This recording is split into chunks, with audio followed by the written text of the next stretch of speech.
Okay, today I helped my friend to rebuild this Phantom2 because I don't know how you break it, but it doesn't work with the hardwood inside. And I got this power distribution board from eBay and rebuilt it with APM. It's kind of tricky in this part. I spent around an hour to figure it out. The signal wire connecting from the APM to the ESC. And here's the ground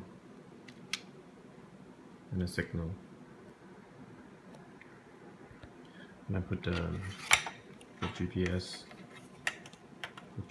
and the compress in the top here. Everything looks good. I'm going to test it tomorrow.